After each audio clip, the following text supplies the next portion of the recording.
Health Committee meeting to order.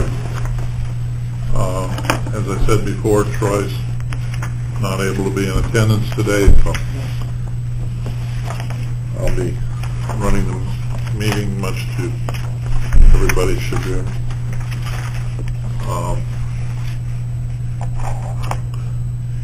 Are there any public comments? Any public comments? Seeing none. Agency reports. We'll let Public Health come in. Dee? I have some documents as well. They're separated by paper clips if you'll take one and pass it around.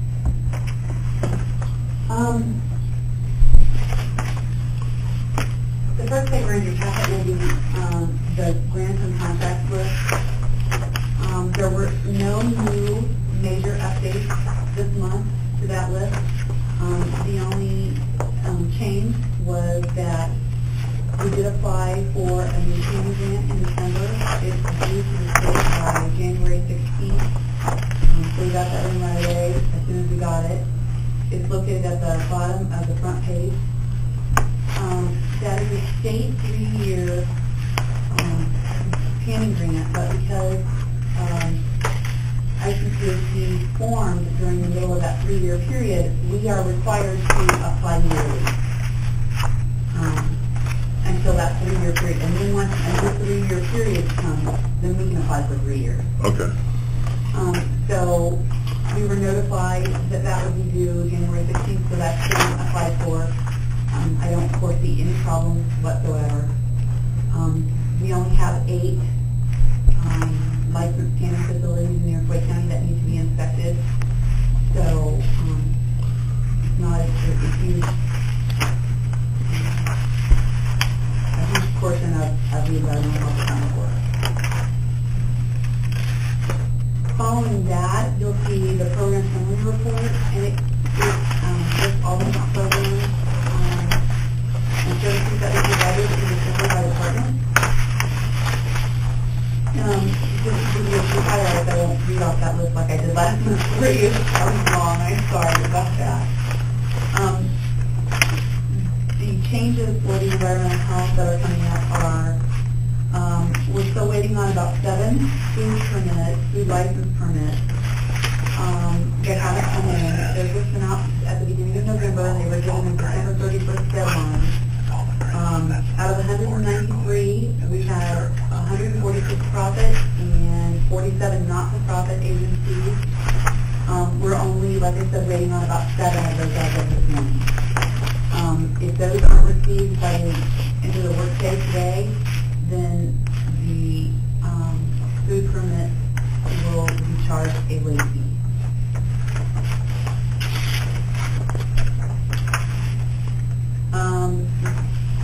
Currently, we have about 3 different complaints that we're working on. One was only one of them was an official complaint, but we have 3 properties that Terry's going to be taking to planning and zoning meetings. One's in Delray, one's in Lodit, and one's in Ashton. And those properties are not in compliance for safety regulations. So those will be taken to planning and zoning. The staff will be having a safety training on January 14th for all of our mandatory required safety training. And that will be done through, as a group. We will have our bloodborne pathogens, OSHA training, workplace violence, tuberculosis, emergency preparedness. The list goes on and on. But we'll be doing a solid morning of training for the entire staff on January 14th to knock off all those yearly trainings in a one-shot deal. Then the other thing with environmental health is that the ordinance says that the garbage trucks are to be inspected by your local health department. So, and that's not something that we have done in the past. So, Sherry will be working with Lisa, will list at all those places, and Sherry will contact those individuals who own those garbage trucks, and they'll go over the times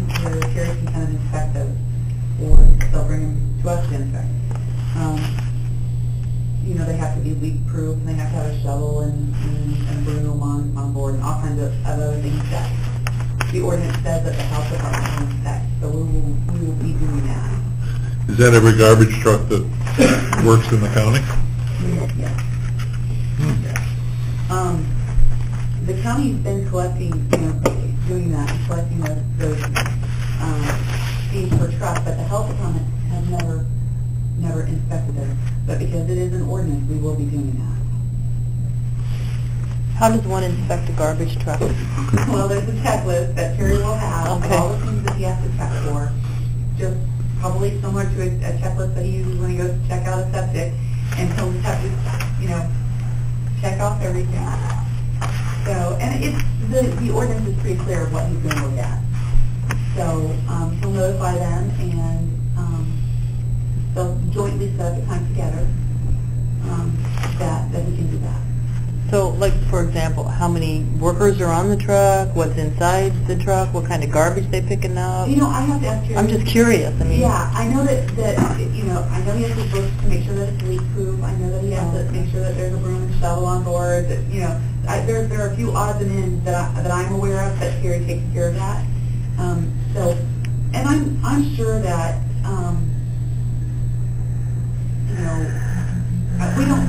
we don't anticipate that there will be any problem. But if there are, then he'll let them know what needs to be improved, and then set the time to reinspect. What are their fees? Well, they pay the county at $50, is that correct, Lisa? It's $50 per truck. Terry and I talked about could that be possibly increased, but I did look up in the statute, and that's set by statute, and that's to license each and every truck that's operated in Iroquois County. I believe we've got, I want to say like 8 or 9 companies. Some companies have 1 truck, one company has 15 trucks. In the ordinance it talks about that they will work together to set up a place to possibly meet or something, because Terry was concerned about going out to all these places, but I'm sure that one company with 15 trucks is not going to find 15 people to drive their trucks here to meet, so he might have to go out, to do the inspection. We'll do that. We're actually licensing them right now, and they have to provide their insurance, a bond or whatever, to us as well, and then they receive a sticker for each truck that has to be displayed in the truck. And I didn't know that that they were supposed to be inspected. Never knew that.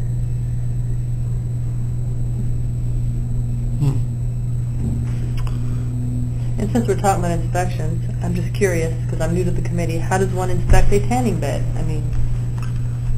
He's got a checklist. He really does. I could have Terry come to an health committee next month and kind of, if you'd like to have a little overview of the things that he looks for when he goes out and does inspections for, tannings and, That'd be good. Yeah. Would you like that? Yeah, that'd be good. I will do that. I just make a note here so I have to do it. Kyle, How often are the is that an annual? annual? Is that an annual Yeah, check?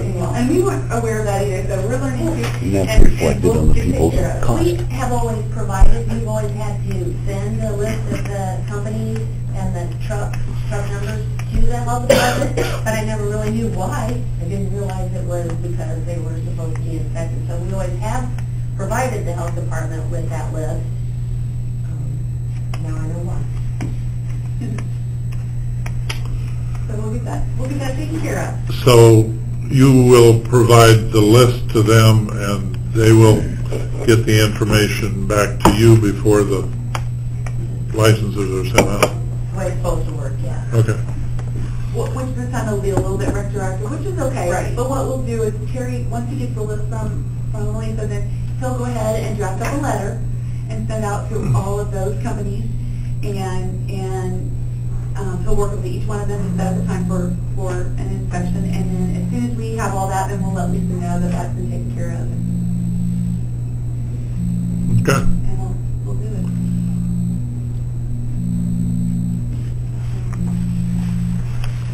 Is that it, Dee? Well, that was environmental health, and then I got another question. Yeah. You're going to think I'm that stupid kid, No, that's but okay. everybody else is wondering, I know, and they just are afraid to ask. What is cottage food? Okay, the cottage food license. It's like is- cottage cheese? That's for people who are making things in their own home, like in a private home, rather than an industrial kitchen or, the cottage food license only allows them to make certain products. For example, you can make jams and jellies, but you can't do canned sauces.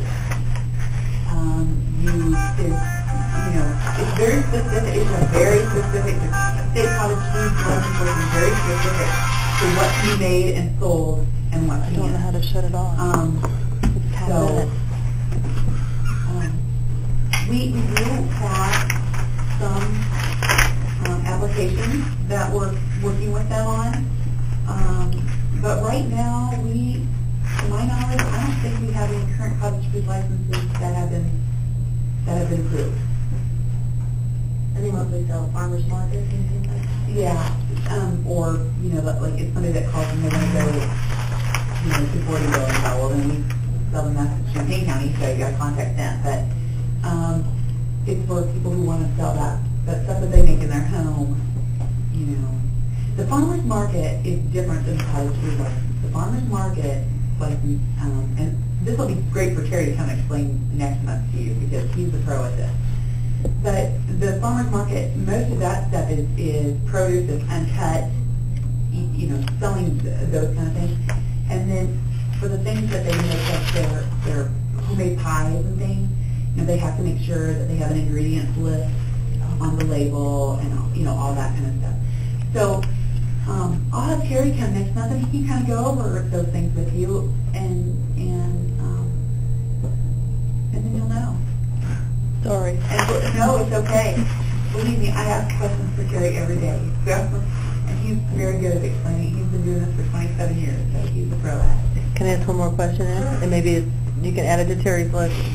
Sealed wells, what's the difference? Is that like a well that's just been cut off and capped? Yeah. Okay, and they still have to inspect those? Well, they have to make sure that they're sealed properly. Okay. So, yeah, I'll have him come and do Just a once little... after it's sealed. a little so under community health, this community health program, the health department will have been chosen as a site for HPV vaccine intervention, as an HPV vaccine intervention site.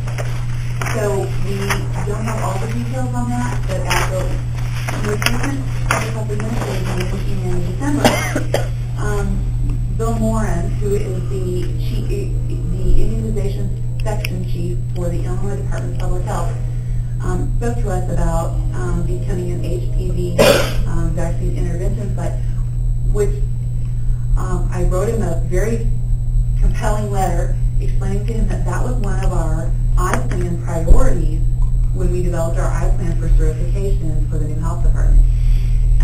That in fact, one of our biggest priorities was breast and cervical cancer prevention, and we know that HPV vaccine prevents cervical cancer. So one of our big initiatives for the county was to increase access to HPV vaccine. So through this program, we will be given an amount, and I don't know what that amount will be at this time, and he's going to contact me in late January or early February, and we'll be given reduced cost or free HPV vaccine that we can pass along to county residents. Because it is a very expensive vaccine if it's not being given through the Vaccines for Children program. That program provides that vaccine for underinsured or uninsured individuals, but it's very expensive if you have to private pay it. So this will help with that, and hopefully we'll be able to offer it to the county residents.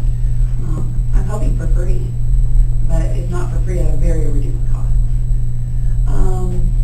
We will also, all state health departments will be eligible to start ordering adult vaccines, just like we do the Vaccines for Children through the VSC program, through the state, sometime in February. We're very excited about that, because right now when we give adult vaccines that are privately, they're very expensive for people.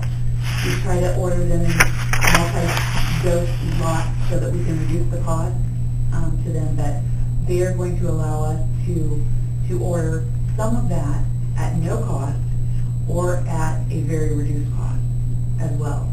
So, for example, Zostavax is the vaccine for shingles, and right now it is, close to, $200. So it's very expensive. So hopefully we'll be able to offer that at no cost or a very low cost to residents. But we'll know more about that as the program continues. My other understanding is that the state will do pay for our advertising for us through local newspapers and radio stations, and they'll pay for the advertising for the vaccine program. So that'll be very nice.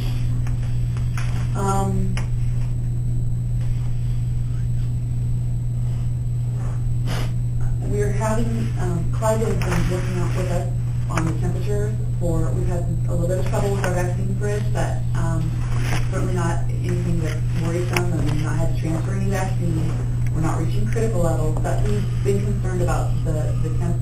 And so we did have someone come in and bring on in our refrigerator last week and kind of get that going. But Clyde, the new maintenance guy here, has been absolutely wonderful helping us work with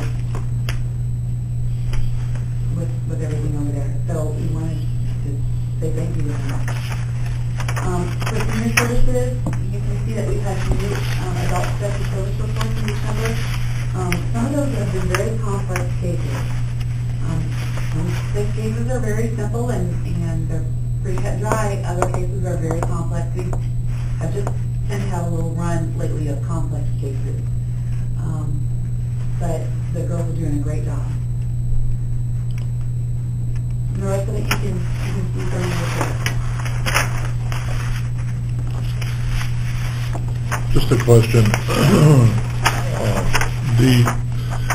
Over the last year or two, we've seen a tremendous amount of advertising on shingles. Has there been a vast increase in shingles cases, or what's the deal? Well, no, I wouldn't say cases. I would say that we've had a vast increase in the number of individuals whose physicians are recommending that they get the vaccination. I think this is as high as 1 in 3, that 1 in 3 individuals will get shingles. They're advertising it that way. So, it is something that affects a lot of people. It can be very painful and uncomfortable, and the vaccine is very effective in preventing that, especially for people who have had chickenpox. Is that a one-time vaccination? Yes. You can get a reoccurrence of shingles also, correct? Yes. So the vaccine is something that, highly effective and is a good source of preventing that for a lot of people. What's the recommendation for that vaccine? You have had chickenpox. Is there an age limit? Well, yeah, right now we're doing it for individuals age 60 and over. Now, there are physicians in the area who have requested that we give it off-label, which means that we give it at 55 or 57. We don't do that. The FDA has approved that for some younger populations if they meet certain criteria. But right now we're sticking with CDC recommendations, and we're not giving any vaccines off label. Leave that to the doctors. We'll leave that to the doctors.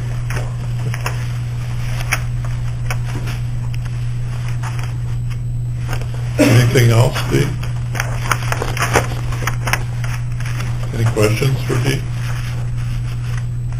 If you'll let me make one more comment, not related to our program, but the Decatur County Public Health Department does wish to extend our sincere condolences and our deepest sympathy to the family of one of our own, Sandy Stack, whose husband, Ron, passed away Sunday morning very unexpectedly at age 55. And so our health department is very saddened and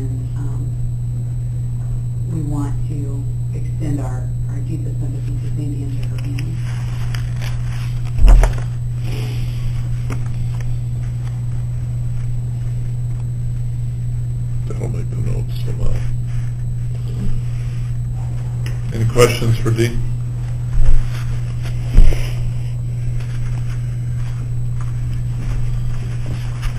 If not, I'm being invaded. The claims, have you looked over the claims list? Yeah, and I have a question. Dee, what's a eye wash machine? You guys all want to know, I just No, know. that's okay, it's on our faucet. And just come down and take a look one more time. On the faucet in the laboratory, because there's always a possibility when you're tapping out air bubbles out of a syringe of something flashing. OSHA requires that our faucet have an eye wash station on it. And we have one that we brought over from the old building, the new building, but we just needed one little piece to make it fit together, and it was $5 and something. That so Terry paid for it, and we're asking for money. I was just wondering what an eye wash machine was. Yeah.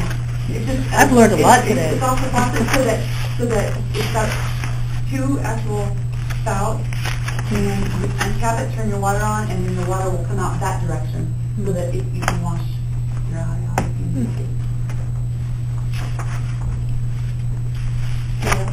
Yes. Do you want to address that one claim for $9,000 that goes to SIPHD that you guys talked about in the policy and procedure? No. No. You have to jog my memory about what we talked. Dee, can you do It's that? actually going to finance, Oh. it's not budgeted, but if the claim is in this committee's list to be approved, it's for the ECIAAA gave SIPHD a grant last year. Yeah. They didn't get all the things done before June 30th, all the activities, so they want money back. Well, that money has not all been distributed, but a lot of it's been distributed between Ford and Iroquois County. So that claim pays 2/3 of that money back to SIPHD. It's not budgeted, so what will happen in finance tomorrow is we'll be asking for a budget adjustment to be able to pay that, but it's on your claims list to approve today. It's a $13,000 some odd dollar request for money back, or money having to be paid back to the The Department on Aging. agent on aging. And our share, Iroquois County share, to go back is 9,000 something, and Ford County is the other portion of it. As Anita said, because the money had been distributed between the two counties, they just distributed more than, they didn't know this was coming up, quite honestly.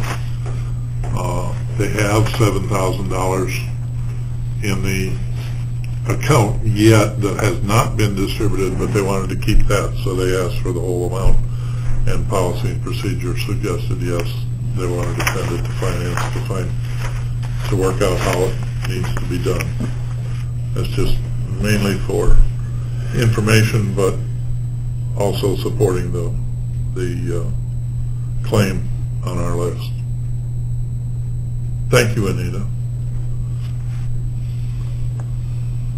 So that'll be going to finance to find out where to pay it from, how to get it done.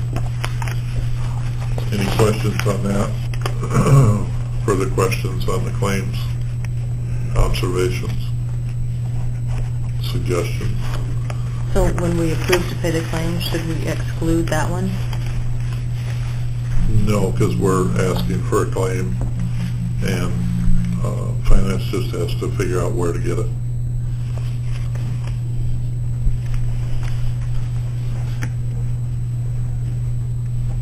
So we're asking finance to pay a bill that we don't have the money to pay. Policy and procedure asked that. Okay. It's on our list. It's a health issue for us to handle. rather than finance, and we tell finance they have to pay it, they just have to figure out where from.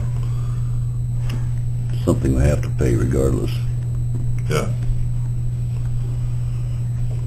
The thing that makes no sense to me in that issue,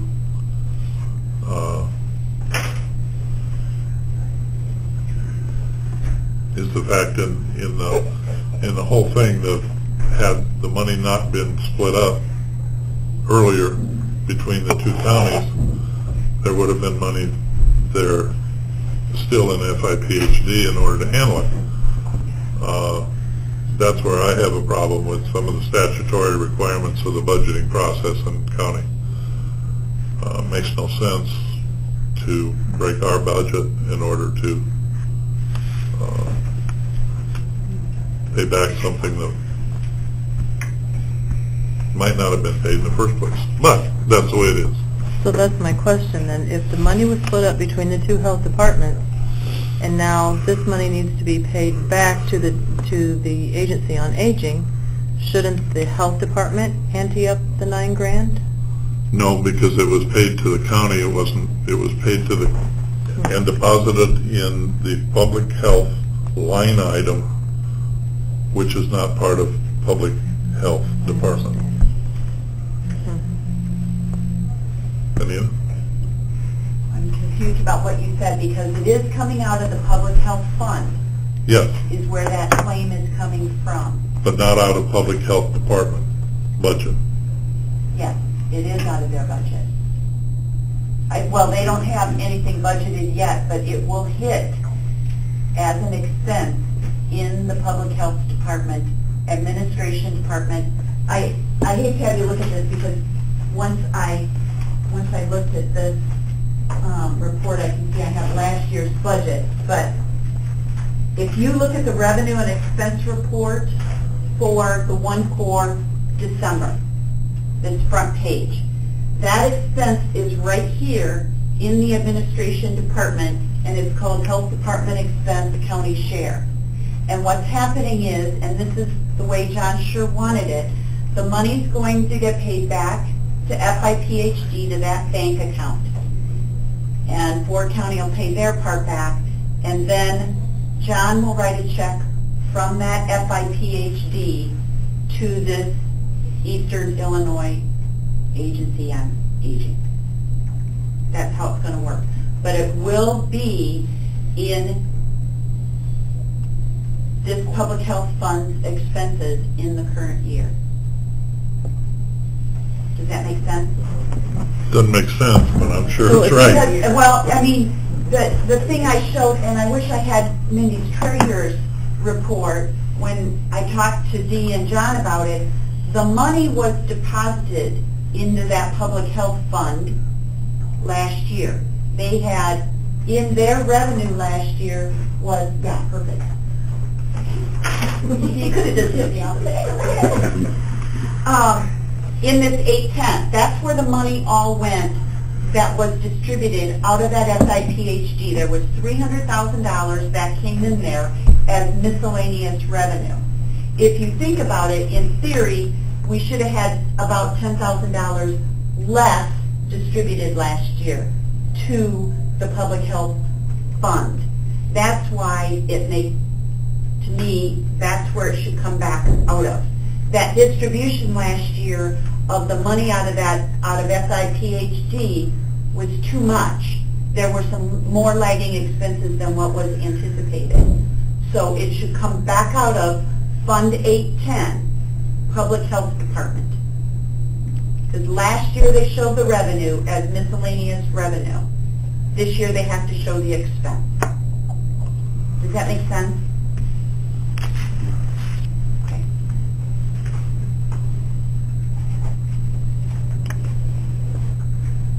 Doesn't have to make sense, that's accounting.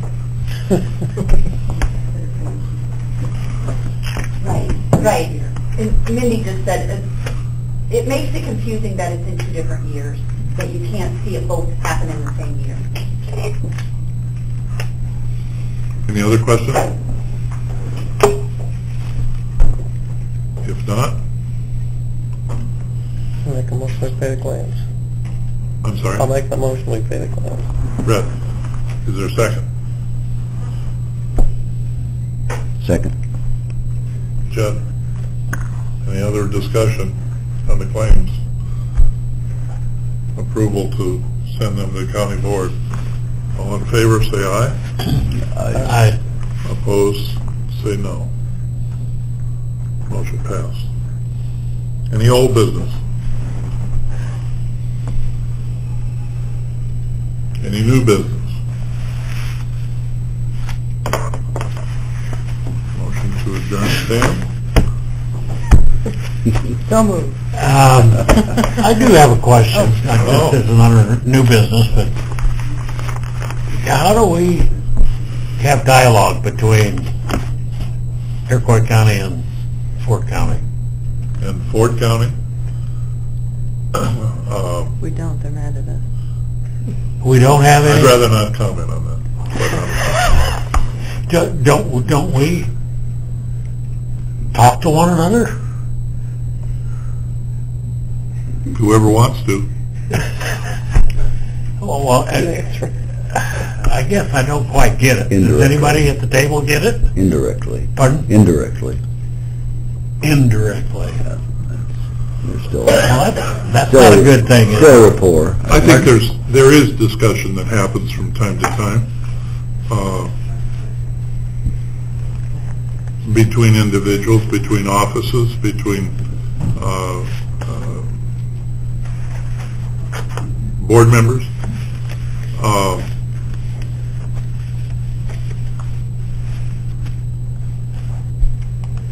When there's a need and it happens. I wish it happened more often. I wish the problems in the past had not happened, but they are what they are. But the business between the counties is still handled as necessary. I'm still kind of fogged in on why is it called Fort Iroquois? Fort Iroquois Public Health, Yes, why is it called that? Why don't we just call it Iroquois Public Health or Fort? Now it is. It is now, It is totally. Fort Iroquois is totally. gone, That's gone. They got with divorced. with the exception of the final remnants that are of the financial end. It's closed and out of business. It's Okay. been, its place has been taken by Iroquois County Public Health Department and Fort County Public Health Department, Oh, well, that brings And me up to moves- speed a little bit. and moves on from there. Your grant list, that's Fort Iroquois Public Health, that's what they got. And this is current Iroquois County Health Department. Oh, okay, The grants, that's what's split. okay. Thanks. Anything else, Dan? No, Okay. I'm sure I'll have some questions coming up, but. Bring them up. Want me to make another motion? Would you like for me to make another motion? Susan made a motion. Let's adjourn. Susan made a motion to adjourn, Dan seconded. All in favor, say aye. I Opposed, same sign. Opposed,